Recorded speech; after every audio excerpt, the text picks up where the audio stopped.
Hello everybody, I'm Dr. D with First Choice Chiropractic. Today I'm going to be going over how to stretch the hip flexors. A lot of times people come into their office and they've got low back pain, hip pain, even pelvic issues going on, and half the time the issues are the hip flexors. Hip flexors become really quite tight on people because of the fact that we have weak abdominals and we also do a lot of sitting. So as you can see, as I sit down, I'm bringing my hips up into flexion.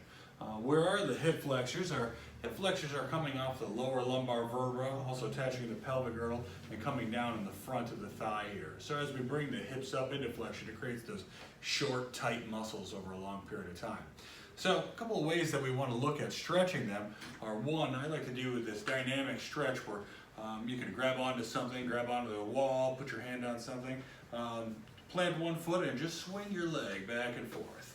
And what we're going to do there is we're bringing that knee back past the buttock and stretching those hip flexors here.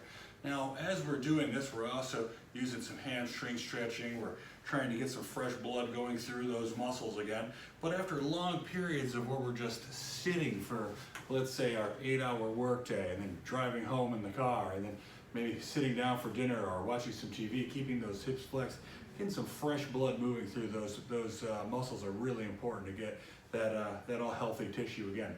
So after we've gone through this period, with both legs, of course, we don't want to just stretch one leg because then we're going to get some imbalances. We're going to stretch both legs out, doing a lot of these. You can do this for as long as you really want, but what I usually tell people is just time yourself, do 30 seconds each side. Try and do a couple of repetitions of that. Then I would go into doing an actual stretch.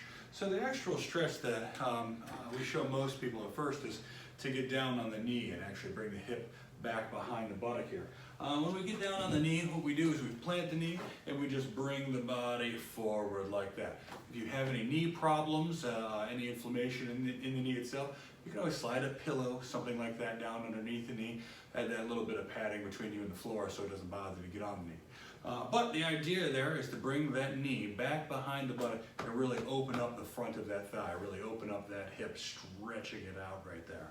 So if you have other knee issues, or that is just something you don't like to do, is get down on the floor, there's other ways of doing it also.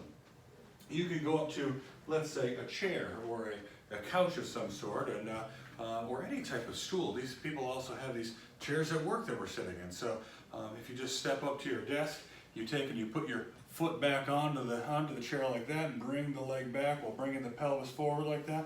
You can also stretch into that hip flexor that way. So it's really important to stretch these out, get some fresh blood flowing to those. So sitting down obviously causes some of those issues, but also people who have subluxation or joint dysfunction going on in either their pelvis or their low back can also feel this hip tension that we have in the front here.